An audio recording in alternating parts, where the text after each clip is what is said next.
top, 2-year-old. Right there on the top, that's Bucks. Yep. Oh yeah. Oh, those are all those bucks you're talking That's a nice one in the back. That's probably just a super 3-year-old. Yep, you're right. Split double at brows. Yep. That's a toad. Okay, let's not spook them. Let's get the big boy to come out. There's another. Dude, I told you it feels like. There they go. Yeah, right here. Flip them back. These are all dead fawns. Right there in the middle. There's a 3-year-old right there standing looking at it. Yeah, you feel kind of spoiled when you're here. Just you wait, listen for the It's a thing I've thought about several times of like, you know, what makes deer so special to people? There's plenty of other animals out there and other things to do, and there are people are passionate about golf. People are passionate about skateboarding, whatever. I think that whitetails, for the longest time, was basically pushed from generation to generation. Like essentially that passion was instilled from the prior generation. Starting with the guys like in the 50s and 60s, like my grandpa would tell me stories of like finding a deer track and being like, this is amazing. Like, I can't believe like we saw a deer track. I think that started a domino effect for several generations of like, you have to be excited about whitetails because your dad was and your grandpa was.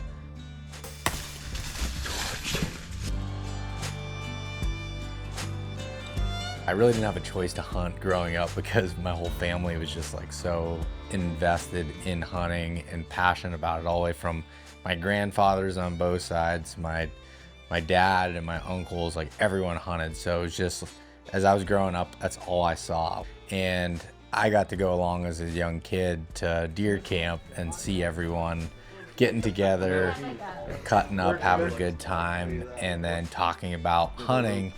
And I mean, in Pennsylvania, we couldn't hunt at that time until you were 12 years old, but I'd get to go out in the woods and spend time and learning with my dad and my grandfather well before that. And I think those moments of being at camp leading up to it, feeling like, you know, one of the guys, is what led to really, like, once I turned 12, couldn't wait to get out there for the first time.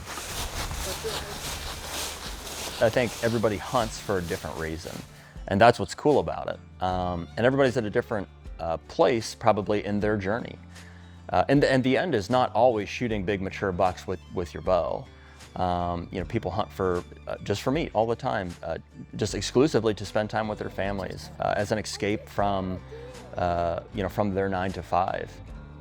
I would have even told you, you know, 6-8 years ago, you know, I'm not bow hunting to make friends, basically. It's an individual sport, and it is. I mean, I believe that. Between you and the animal, and it's you against nature, right? It's not a sport, it's not a, how do you classify it? I mean, we were talking about that the other day. It's its own thing. It's a primal, like it's in our blood, it's in our DNA. It's just something we have to do, and I really feel that way. And when we are doing it, it's peace, it's purpose, I'm supposed to be doing this. The community came later on when you start finding some success and realize that it's not really worth anything if there's nobody to call, if there's nobody to share it with. And I think that just comes with maturing as a person too. You start to value relationship above objective. It's a family tradition here. It's what we do. You know, we come back and share camp with RJ and Aubrey, Hoppy, Dean. I mean, we group all of us together. We plan it. We plan it for a couple, 3 weeks. We don't plan anything else at in the beginning of November, the end of October, beginning of November. Nothing else. We come to Illinois and just have fun in Illinois deer camp and hunt deer. Hunting, especially bow hunting, you could be the highest of high, and in a millisecond, the lowest of low. And it's real simple, either you make a bad hit or you totally miss, or you get busted drawn back. Oh, yeah. You know what I mean? All of these things. And that it's such a roller coaster of emotions. But that's, again, why the exuberance, that's why the high fives, the hugs, the cheers, you know. And the camaraderie of just everyone together is Yes. just a big thing. And if you haven't, and maybe you haven't participated in a big deer, maybe you've been a solo hunter, I think you're missing it. I really do. I think you're missing what it's about, that all of that. And I invite everybody to say, you know what, I do. I'm a solo hunter, that's all. Go share a camp with a group of good people. And I would tell you right now, you will understand what we all are talking about. And all of us feel the passion and the, you know, the drive to do the old deer camps.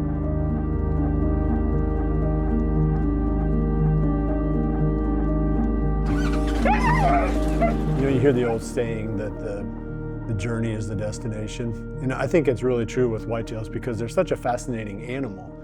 And you might go into the season thinking that the buck's gonna be living in a certain location and you're gonna hunt him there. And then, you know, you get a couple weeks into it and you find out that he's moved or he's doing something different or his behavior has changed. You're always trying to figure out, how do I get one step ahead of it? You know, like, how do I figure this animal out? I want to be the guy that wins this chess match. I don't want to be the one that always gets his backside handed to him, you know, like so often happens. So you're always trying to figure out, how can I learn more? You know, what are the steps that I can take during the off season? Or maybe how can I make the place that I hunt better? So all the pieces of the whitetail puzzle really kind of come back to that one central focus, and that is, how can I understand this animal well enough? Or how can I put myself in the same location where he's at the same time that he's there? Because they're just so hard. They're so hard to get. And so that takes you through the whole year. There's just something about being close to wildlife that is, it's like terrifying and awesome all at the same time. Because one minute they're not there and you're just sitting by yourself in the woods, and then all of a sudden they are there. And there's a presence, there's like I think a natural instinct to not want to be seen, whether you're trying to hunt the animal or not. And those encounters are intoxicating for sure. I mean, that's why hundreds of thousands, if not millions of people just wildlife watch. Hunting is just an extreme version, an evolved version of that, where we want to encounter wildlife, specifically the biggest, oldest, hardest to find, you know, highest scoring deer that we can possibly find, and to encounter that deer in the woods and have him not know that you're there, and ultimately be able to harvest them after all of the work and effort you've put into not just the hunting season, but the preparation of the property and everything for years prior. I mean, that's about as good as it gets.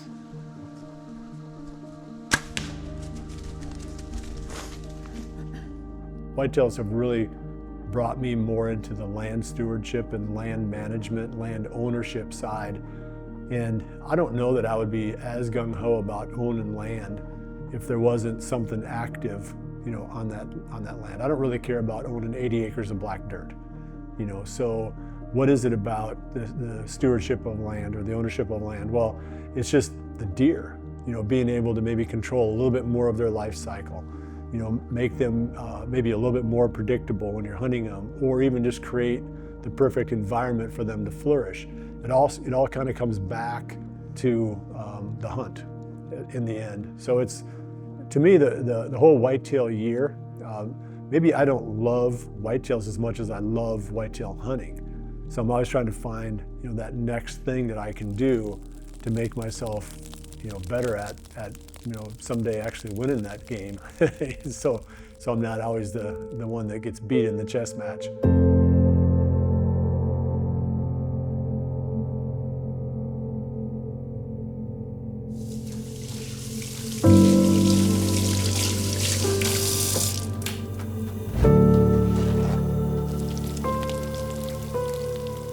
The most important part about whitetail hunting to me is being able to put food on the table, for sure.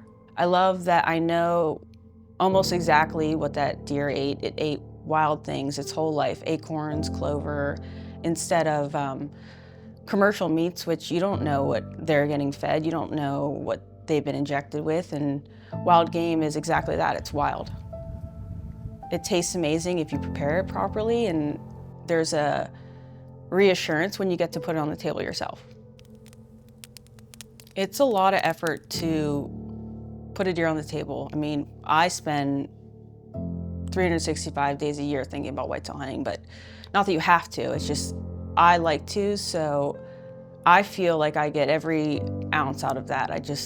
I love getting to make recipes. We eat deer meat almost every day, so we put a bunch of deer in the freezer and we love it.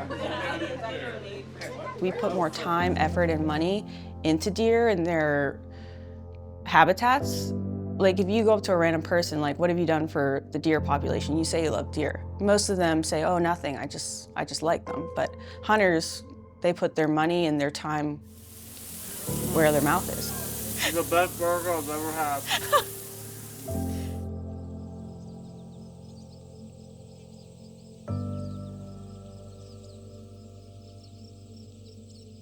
It's hard to describe. I mean, I've always wondered why we get so obsessed with chasing these deer too. It's just, I think it's, you know, it's big game in our backyard. Deer are a crucial resource for us to have, not only from an economical standpoint, not only from a food standpoint, but also just the balance and lifestyle that it provides. You know, if we didn't have deer as a resource to hunt and to, you know, more or less escape from our day-to-day grind, our lives would look a lot different. You know, it's that adventurous aspect, that chase, that emotional connection we have to these white-tailed deer that I think is so crucial. It's America's animal because you can participate at any level of commitment and have success. The white-tailed deer is important because to me, it represents the North American, you know, conservation model. It is an accessible animal. It is pretty much north and south of a certain line in the Midwest, all the way east. There's healthy populations, you know, and I feel very blessed that we live in a time frame where so many people before us, conservation efforts, public land acquisition, state forests, federally, state, you know, there's been so much work to allow my generation to really be able to say, you can go anywhere and hunt. You know, the reality is you can do it at different levels. You know, you can spend a lot of money doing it, but you also on the other end of it can, you know, go to a garage sale, get some camo. You don't even need camouflage, technically speaking. And as long as you have a license and you have the correct, you know, stamps or tags or whatever you need, you are participating not only in one of the greatest experiences to connect to nature, in my opinion, but you also now are participating in one of the greatest achievements as an American. You know, when you look at how sportsmen, fishing, hunters, you know, anglers and hunters, outdoorsmen, you know, we're all a part of being able to continue that line. The more veteran hunters that I talk to, you know, guys that may not even hunt as much anymore, there's always a common theme there that they almost all say, I just enjoy being out there anymore. I don't worry about the success. I don't worry about if I kill a buck. I enjoy taking other people. I just enjoy being out there. And so that tells me that a lot of us will get there as we evolve as whitetail hunters. We're gonna get to the point where we just want to be out there and enjoy the moment for what it is and not worry about, you know, crossing that finish line and being successful every time. Just enjoy the challenge and the chase throughout the entire period.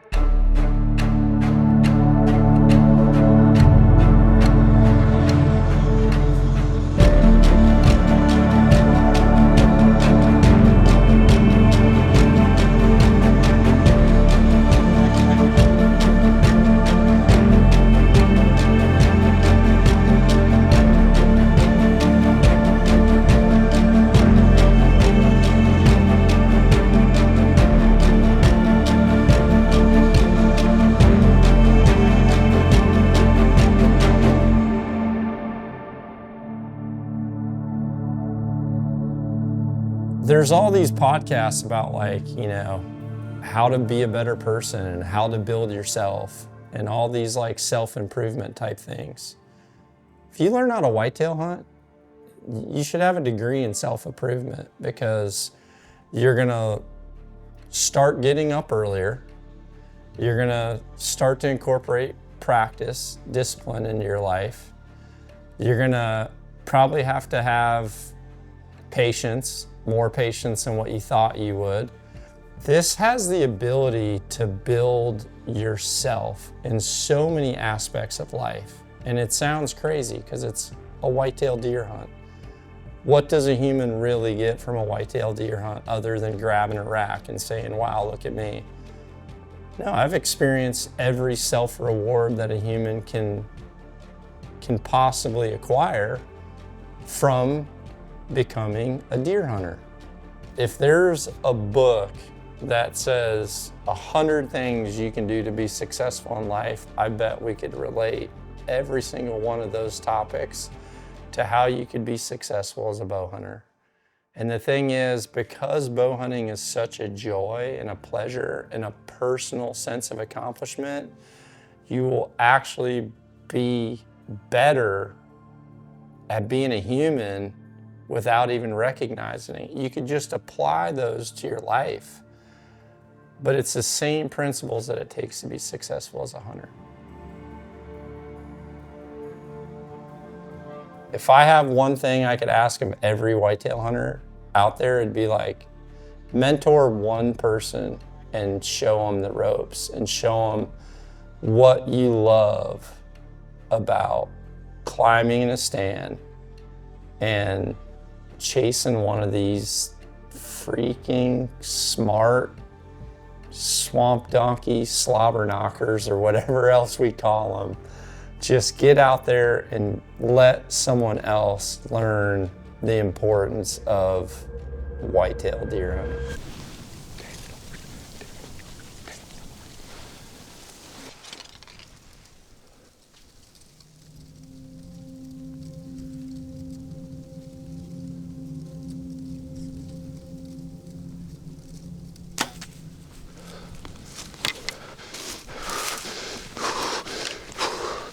I smoked him! I smoked him! He's dead right there! He's dead right there! Oh my God! Oh my God! Oh my God!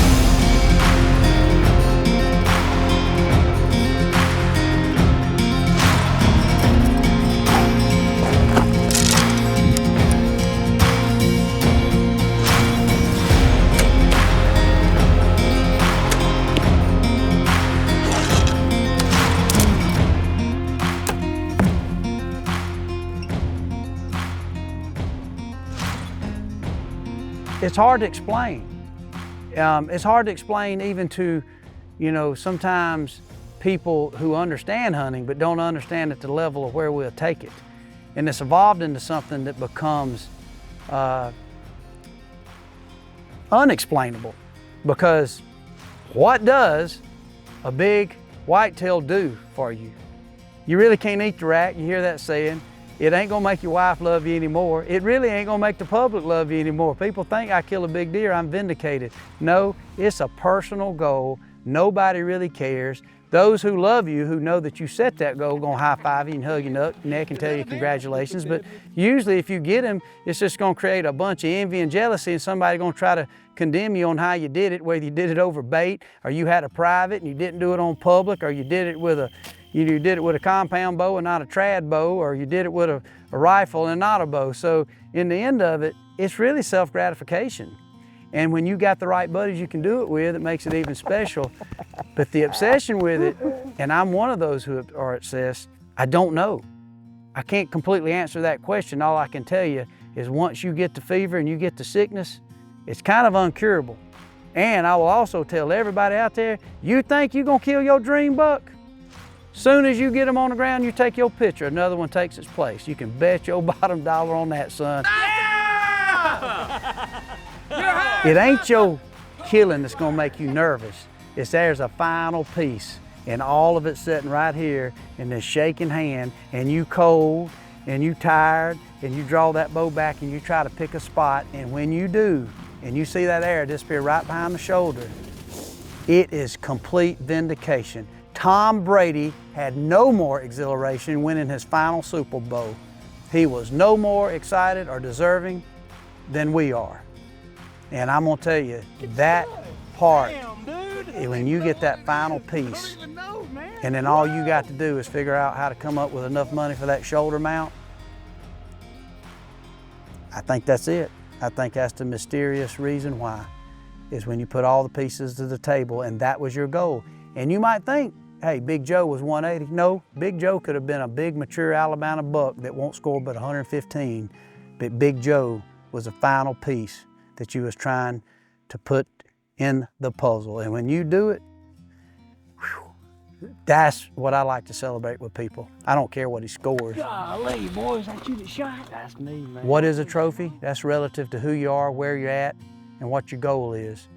And I know for myself, I just try to keep that in perspective, especially where I'm at. In Georgia, if I kill a 140-inch deer, I'm still gonna ride them around every sporting goods store and take it to every place I know to show them off and show my buddies that I've achieved a goal. Go to Kansas, shoot a 155, I'm tickled to death, but you know what? People gonna just say, nice buck. Got a big old foot on him, what do you weigh? Still not gonna get my buddy Lee Lukoski excited when I kill a 150. He's like, why'd you do that in Kansas? I'm like, I don't know, man. The obsession took over and I had to dull this broadhead, and he was 5.5 years of age and I took him out. So a lot of mystery, but the mystery is what keeps us going back. And when you can never completely solve the mystery internally, emotionally, I think that's why a man keeps doing it, is because you're mystified. I've been sinking like a stone, Carolina, take me home. Nothing's ever really broken, I won't let you go. 'Cause I'm finding my way right back to you. I'll find my way back. That's a hunter. Seen that bow for 15 years. I got a bow, so I get chopped up. There you go. And we're back. We don't consider it all about this. We consider it about this, and RJ and Aubrey and everybody, and sharing it with camp, with people that you love. You cherish the friendships and the relationships. And bottom line, deer hunting brings us all together, all of us.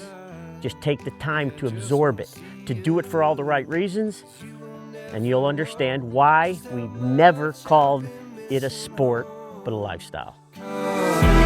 I've been sinking like a stone, Carolina, take me home. Nothing's ever really broken, I won't let you go. 'Cause I'm finding my way right back to you. Yeah, I'll find my way back to you. I think that I'm finding my way.